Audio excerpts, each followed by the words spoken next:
आपको बिहार लिए चलता हूं। बिहार में एक और बवाल चल रहा है, भरत का एनकाउंटर और पुलिस का ब्लंडर। अब पुलिस लपेटे में और खुद पुलिस अपनी जुबान से कह रही है हाँ हम ही ने गलती की है। ये भरत की तस्वीर आप देख रहे हैं, भरत का एनकाउंटर हुआ, एनकाउंटर के बाद हंगामा और बवाल हुआ। पुलिस पर आरोप लगे कि पुलिस ने फर्जी एनकाउंटर किया है। पुलिस कह रही है कि भरत गोली चला रहा था, लेकिन उसके बाद देखिए जरा बिहार में जो लोग सड़कों पर उतर रहे हैं भरत के लिए, वो तस्वीर आप देख रहे हैं। अलग अलग शहर में भरत तिवारी के लिए प्रोटेस्ट हो रहा है।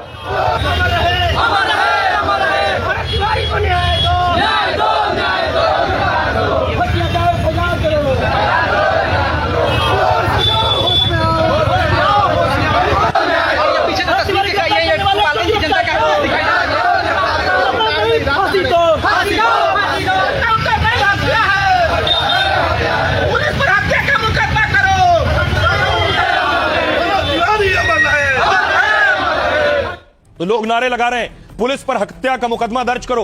भोजपुर की तस्वीर आपने देखी, बिहार के बक्सर में देखिए, बक्सर में भी लोग सड़कों पर उतर रहे हैं। पहली बार हुआ किसी का एनकाउंटर हुआ और उसके लिए अलग अलग शहरों में लोग प्रदर्शन कर रहे हैं। भरत तिवारी को न्याय दो, भाजपा सरकार मुर्दाबाद, मुर्दाबाद, मुर्दाबाद, भाजपा सरकार मुर्दाबाद, मुर्दाबाद, मुर्दाबाद, सम्राट चौधरी मुर्दाबाद, मुर्दाबाद, मुर्दाबाद। तो ये जो प्रोटेस्ट है अब ये सरकार के खिलाफ और सम्राट चौधरी के खिलाफ भी हो रहा है। अब सोचिए बिहार पुलिस पर दबाव, पुलिस ने आज प्रेस कॉन्फ्रेंस की और पुलिस ने प्रेस कॉन्फ्रेंस कर कहा कि उनसे चूक हुई है। तो उसमें इस मामले में लापरवाही जो है इस परिप्रेक्ष्य में सामने आई है कि जब पहली बार वो 16 तारीख को हमारे पदाधिकारी वहाँ गए थे तो उसमें जो अभियुक्त था उसको उन्होंने ठीक से हैंडल नहीं किया। सोचिए देश में शायद पहला एनकाउंटर होगा जिसके बाद पुलिस ये कह रही है कि पुलिस से चूक हुई, पुलिस से लापरवाही हुई, पुलिस ने ठीक से हैंडल नहीं किया। अब देखिए जरा मैं आपको बताऊं कि आखिर पुलिस क्या कह रही है, पुलिस पर क्या एक्शन हुआ है। पहली बार भरत एनकाउंटर में पुलिस ने लापरवाही मानी है। इसके लिए ADG law and order Sudhanshu Kumar ने बाकायदा प्रेस कॉन्फ्रेंस की। कहा 16 जून को पुलिस आरोपी को ठीक से हैंडल नहीं कर पाई। एडीजी भरत के एनकाउंटर से एक दिन पहले की बात कर रहे हैं, जो तस्वीर आप देख रहे हैं इस वक्त की तस्वीर, इस दिन की बात कर रहे हैं वो, जब पुलिस भरत को गिरफ्तार करने के लिए उसके घर पहुंची थी। तब उसने पुलिस वालों पर पिस्तौल तान दी और हंगामा किया था, लेकिन कई पुलिस वालों ने मिलकर भी उसे गिरफ्तार किए बिना लौट आए। एडीजी ने कहा कि एनकाउंटर कभी पुलिस की कामयाबी नहीं हो सकता है। उन्होंने एनकाउंटर से पहले गिरफ्तारी न होने की पुलिस की गंभीर चूक बताया, यानी उनका कहना है कि पुलिस को उसे गिरफ्तार कर लेना चाहिए। और लापरवाही के लिए 5 पुलिस वालों को सस्पेंड कर दिया गया है।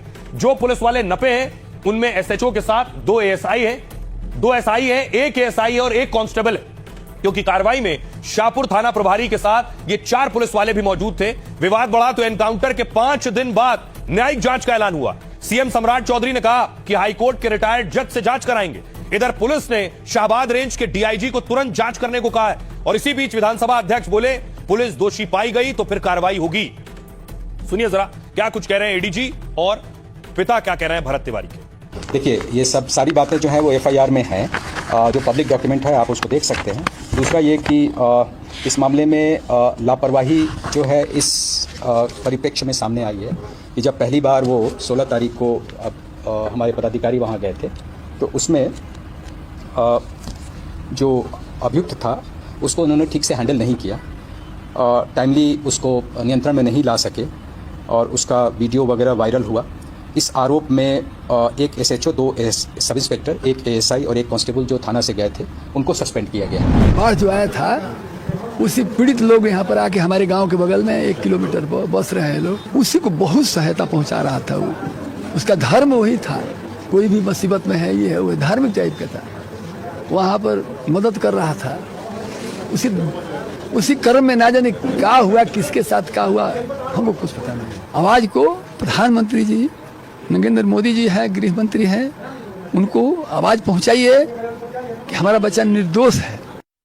अब देखिए इस पर सियासत शुरू हो गई है, सियासतदान भी पहुंच रहे हैं, अगड़ा बनाम पिछड़ा भी चल रहा है। कल पप्पू यादव पहुंचे थे, आज देखिए खेसारी लाल पहुंचे। खेसारी लाल भरत तिवारी के घर पहुंचे, उनके परिवार से मिले।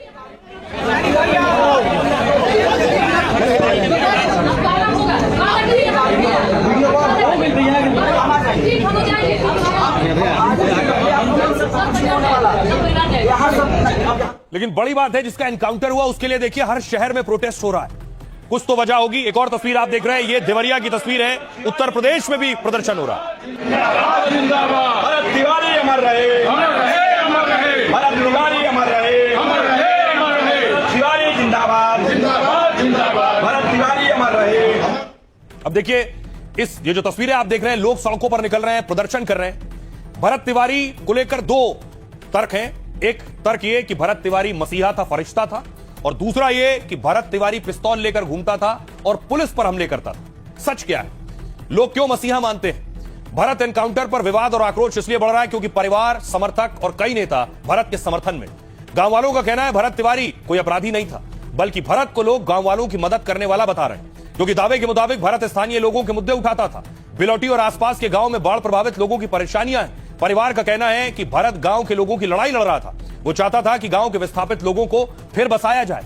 कहते हैं कि भरत सोशल मीडिया के जरिए लोगों के मुद्दे उठाता था, साथ ही ग्रामीणों और प्रशासनिक लोगों से मिलकर भी बात करता था।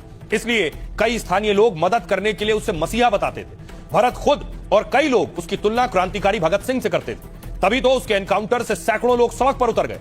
पुलिस के मुताबिक भरत पर अवैध हथियार रखने और फायरिंग का आरोप था। उससे पहले मार्च 2025 में भरत पर कई आरोपों में एफआईआर दर्ज हुई थी, क्योंकि जमीन विवाद में उसने दरोगा का कॉलर पकड़कर धक्का मुक्की की थी। आरोप है कि वो एसडीएम को जान से मारने की धमकी दे चुका था। अब एक वकील भरत तिवारी के लिए सुप्रीम कोर्ट पहुंच गए। उन्होंने भरत के एनकाउंटर को फर्जी बताकर सीबीआई जांच की मांग की है, लेकिन सुप्रीम कोर्ट ने याचिका पर तुरंत सुनवाई से इनकार कर दिया है। अब सुनिए जरा, खेसारी लाल पहुंचे थे भरत के घर, वो क्या कह रहे हैं। बेटा की शहादत को पूर्ति तो नहीं कर सकते, बट उस माँ के लिए जितना हो सकता है प्रयास करेंगे, जो एक बेटा बनकर उनका सेवा करें। क्या कहा आपने? जितना हो सकेगा करेंगे। शायद हो सकता है उनका तरीका गलत हो, लेकिन उनके पास कोई रास्ता और विकल्प नहीं था। भ्रष्टाचार से लड़ने के लिए भगत सिंह फांसी पर लटके थे, तो पूरा देश उनको क्या कहता है? भगत सिंह।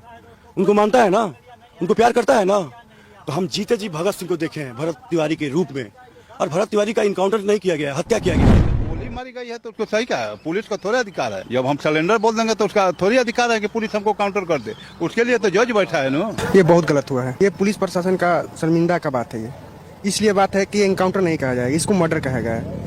जब तक हाथ में हथियार था तब तक पुलिस तो कुछ नहीं की। जब हाथ से हथियार सिलेंडर बोल दिया तब ये तो मारना गुनाह है। इतना भी आवाज़ उठाते थे, गरीबी के लिए आवाज़ उठा रहे थे।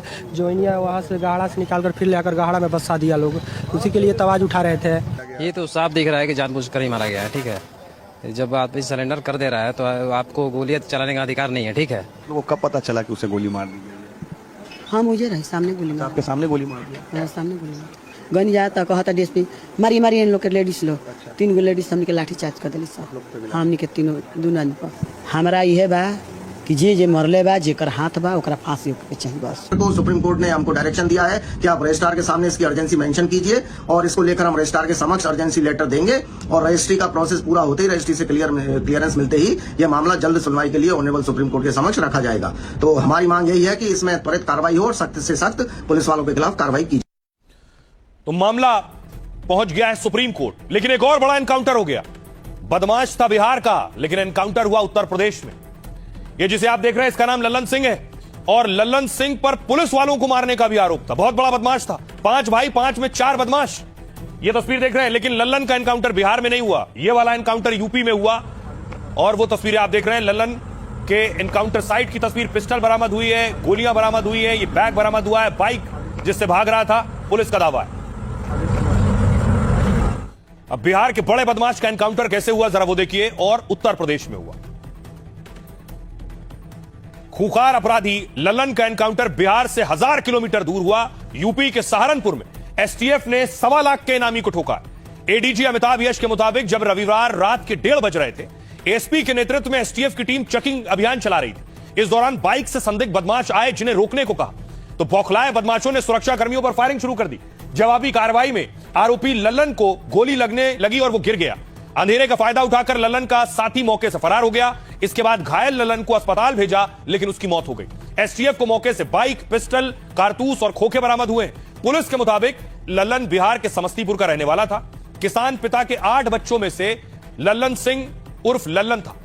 5 में से 4 बेटे आपराधिक प्रवृत्ति के हैं, और उन्हीं में एक लल्लन भी है। 2 भाई 4 साल पहले एनकाउंटर में मारे जा चुके हैं, एक फिलहाल जेल में है, क्योंकि ये चारों मिलकर कई आपराधिक घटनाओं को अंजाम दे चुके हैं। इन लोगों ने यूपी के वाराणसी, चंदौली में वारदात को अंजाम दिया, इसलिए योगी की फोर्स लल्लन सिंह को तलाश रही थी और एनकाउंटर हुआ लल्लन सिंह का।